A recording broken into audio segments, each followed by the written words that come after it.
Dua-duanya salah. Kebenaran ada di tengah-tengah. Manusia amalnya dia belum yakin diterima, masih kayak gini perangai manusia. Bayangkan kalau amalnya yakin diterima, kayak apa perangai manusia? Coba lah. Ada seorang pun di antara kita yang sudah pasti amalnya diterima, masih kayak gini kelakuan kita. Dari mana otakmu bisa membuat pertanyaan seperti itu? Allah engkau ukur dengan logikamu. Ini pengaruh manusia-manusia sok cerdas ini begini. Lambat laun ateis ini orang.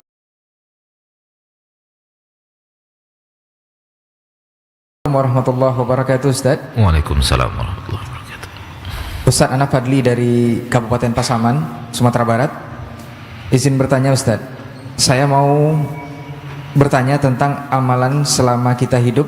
Apakah boleh kita yakin diterima oleh Allah, atau bolehkah kita yakin akan masuk surga dengan amalan-amalan sesuai sunnah tersebut? Atau apakah kita tidak perlu pikirkan Ustaz hal tersebut, yang penting kita beramal saja? Jazakallahu khairan Ustaz. Tidak ini, tidak itu. Dua-duanya salah.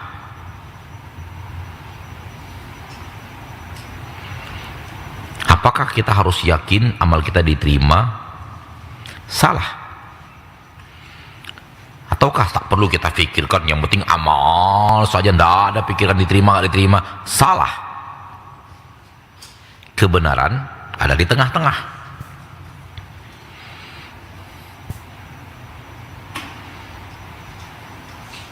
Ada apa denganmu membuat pertanyaan dua-duanya salah?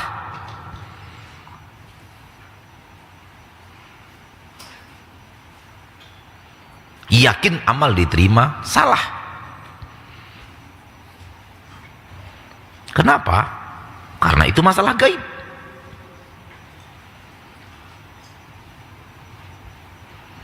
Kalau masalah gaib harus ada nas tegas,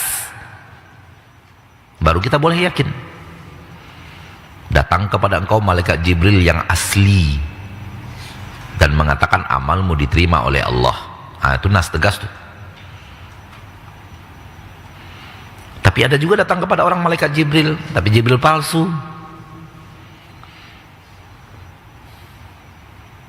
Lalu dia ngomong dengan malaikat Jibril, katanya, mukoli inna.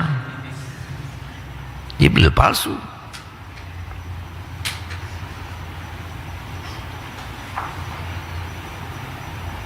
Jadi tak ada malaikat Jibril datang kepadamu memberitahukan bahwa amalmu telah diterima. Yakin dari mana diterima?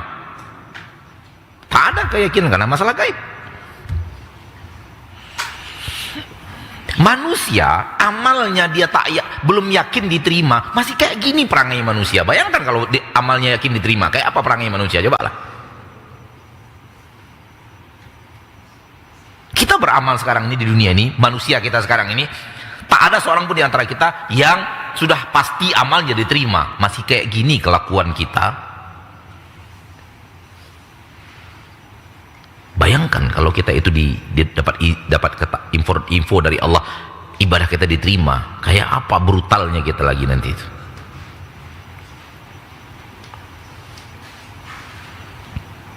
Dan tak peduli dengan amalan, pokok amal saja, nggak peduli nanti diterima atau tidak diterima, yang penting beramal. Salah juga. Kita harus peduli untuk arah diterima,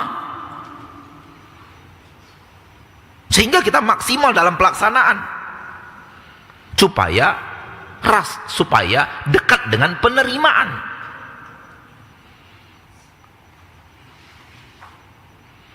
Bukan ya udah yang penting masuk kerja, tak maksimal dalam kerja pun tak apa-apa, yang penting masuk. Yakinlah bakal dipecat oleh atasan Anda. Yakinlah pekerjaanmu akan serampangan dan nilaimu akan buruk, dan engkau akan menjadi salah seorang antara karyawan yang direkomendasikan untuk diusir dari perusahaan. Ya atau tidak? Itu yang namanya asal-asal. Pokoknya datang kerja udah selesai, nggak pakai hati, nggak pakai loyalitas, nggak pakai hati bekerja.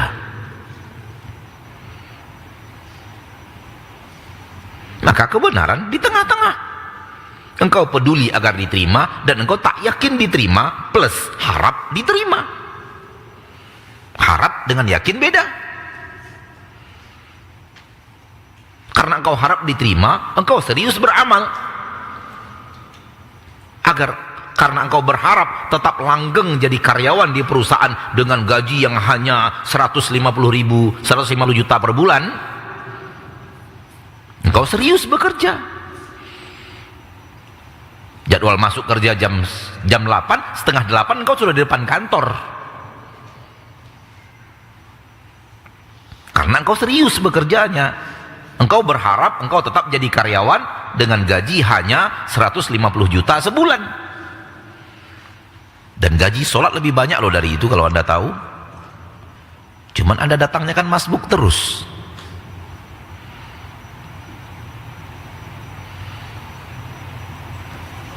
Sholat subuh tadi lebih hebat dari 150 juta.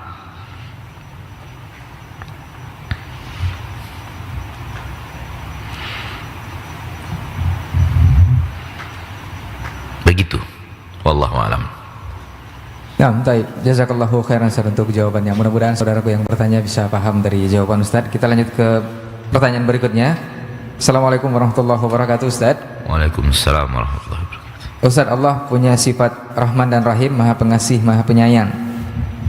Tetapi ada pertanyaan yang tidak bisa Ana jawab dari tetangga Ana Ustaz ketika Ana mengajak beliau untuk ikut ke kajian sunnah.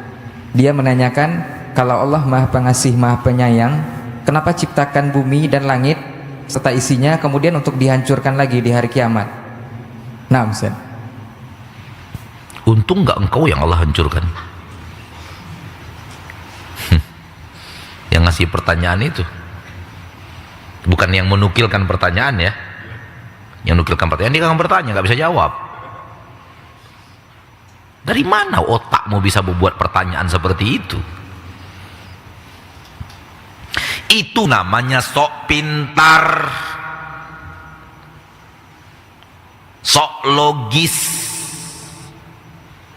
merasa kecerdasan, bisa mengakali, mencerna sampai perbuatan Allah engkau pertanyakan dengan logikamu.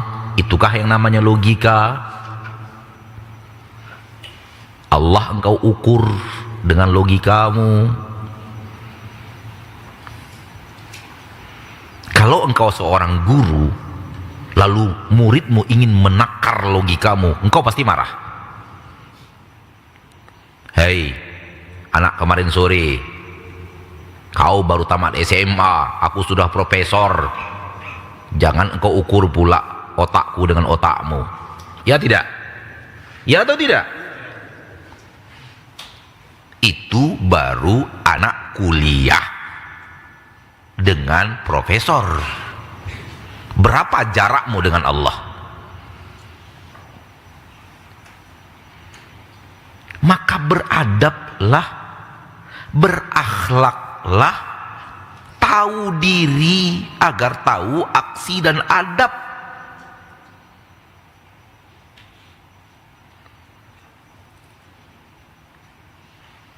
Ini pengaruh manusia-manusia sok cerdas ini begini.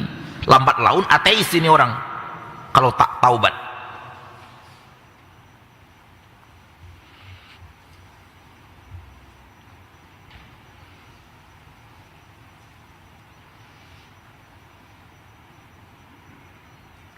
Saudaraku, berkah engkau bertanya apa yang Allah lakukan dan engkau ingin Allah menjawabnya untukmu?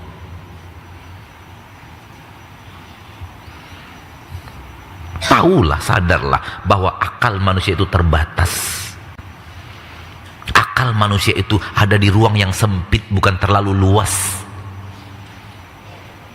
Secerdas-cerdas manusia, paling cerdas, Allah mengatakan, wa ma utitum minal ilmi illa qalila. Itu sudah manusia paling cerdas. Dengan ilmu paling banyak di permukaan bumi, Allah mengatakan sedikit baru ilmu kalian itu. Dengan ilmu yang sedikit ini, engkau lebih sedikit lagi. Engkau entah nomor berapa sedikitnya. Yang paling cerdas saja sedikit, engkau nomor berapa? Mungkin nomor 3 triliun. Faham nggak maksudnya? Yang sedikit yang Allah katakan itu manusia yang paling berilmu sudah itu. Di bawahnya ada Imam Syafi'i, di bawahnya ada ulama-ulama internasional, di bawahnya ada ulama-ulama Indonesia, di bawahnya ada ulama provinsi, di bawahnya ada ulama-ulama Pasaman, baru dirimu. Sekarang mau menakar Allah, yang benar saja kelakuan. Udah, begitu aja udah, jangan jawab. Orang yang akhlaknya tak baik, ditinggalkan jawabannya, tidak perlu. Jangan ikuti pola orang yang aneh-aneh cara berpikir. Walaupun saya punya jawabannya, malas jawabnya, udah lanjutkan aja.